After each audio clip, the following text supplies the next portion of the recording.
Bismillahirrahmanirrahim. Alhamdulillahirrabbilalamin. Alhamdulillah kita bisa berjumpa lagi dalam jadwal pembelajaran SKI dengan materi proses berdirinya Daulah Abbasiyah. Dari pembelajaran proses lahirnya Daulah Abbasiyah, diharapkan peserta didik dapat menghubungkan peristiwa pada proses terjadinya lahir Daulah Abbasiyah. Yang kedua, peserta didik dapat mengidentifikasi khalifah-khalifah yang berprestasi pada masa Daulah Abbasiyah, dan peserta didik dapat mengambil ibrah dari tokoh-tokoh khalifah Daulah Abbasiyah dan dijadikan sebagai inspirasi untuk menumbuhkan sikap berani dan komitmen dalam menjalankan amanah. Dalam pembelajaran proses berdirinya Daulah Abbasiyah, kalau di peta konsepkan ada 4, tapi yang mau dibahas oleh Ibu ada dua konsep, memakai 2 konsep, yaitu latar belakang berdirinya Daulah Abbasiyah dan periodisasi kepemimpinan Daulah Abbasiyah. Dalam pembahasan proses lahirnya Daulah Abbasiyah, yang pertama yang akan dibahas yaitu tentang proses latar belakang berdirinya Daulah Abbasiyah. Di antaranya ada beberapa hal. Yang pertama yaitu pemikiran siapa yang paling berhak menjadi pemimpin umat Islam, karena dinasti Abbasiyah merasa paling berhak untuk menjadi pemimpin umat Islam dilihat dari nasabnya, yaitu masih keluarga Nabi Muhammad SAW.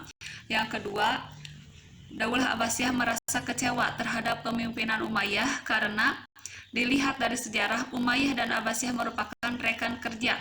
Pada masa sebelum Khulafaur Rasyidin mereka sangat bersahabat, tetapi pada masa Muawiyah menjadi pemimpin, Daulah Abbasiyah tidak diikut sertakan dalam kepemimpinan.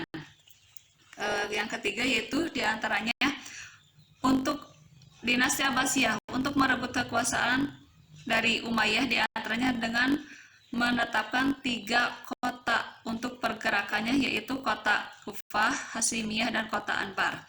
Kemudian dinasti Abbasiyah menggunakan strategi propaganda, yaitu dengan cara mengatasnamakan keluarga Kanjeng Nabi Muhammad agar tujuan supaya dengan tujuan supaya mendapat banyak dukungan seperti golongan Mawali dan golongan Syiah. Kemudian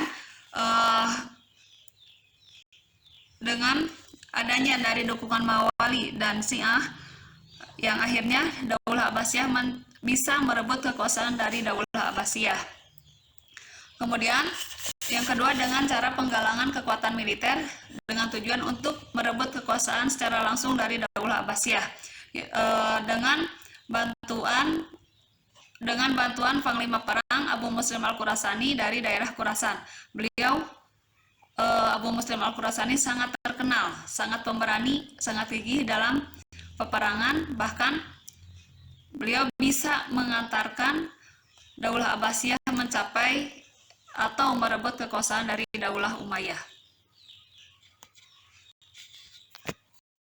Dinasti Abbasiyah memimpin umat Islam kurang lebih selama 506 tahun, mulai dari tahun 750 Masehi dengan 37 khalifah. Bahkan Islam pada masa bisa mencapai puncak kejayaan pada masa Daulah Abbasiyah.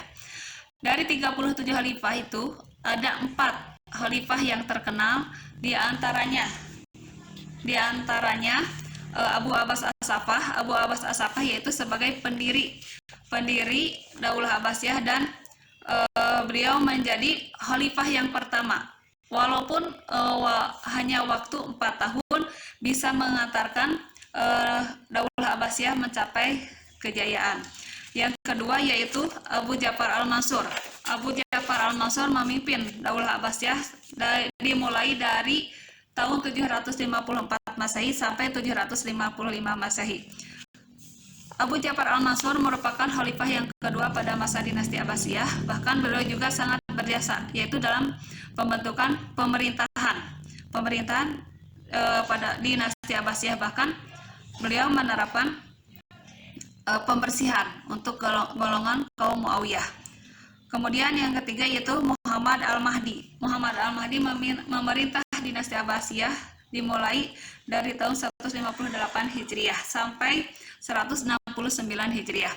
Beliau juga memiliki kontribusi terhadap perkembangan umat Islam, yaitu dengan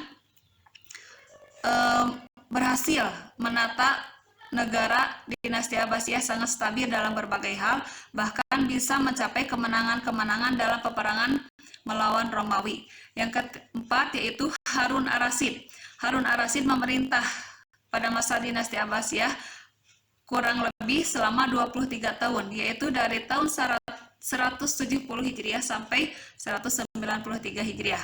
Harun ar-Rasyid merupakan mutiara, disebut juga mutiara dalam sejarah dinasti Abbasiyah, karena dengan kepemimpinan Harun ar-Rasyid umat Islam mencapai puncak kejayaan.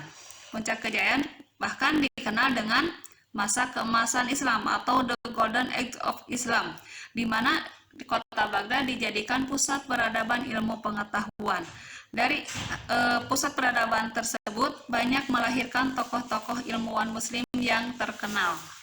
Dalam perkembangan Daulah Abbasiyah terbagi menjadi 5 periodisasi, yaitu periode pertama masa pembentukan dan pemeliharaan yang dipimpin dari Khalifah pertama yaitu Abu Abbas As-Saffah sampai Khalifah yang ke-9.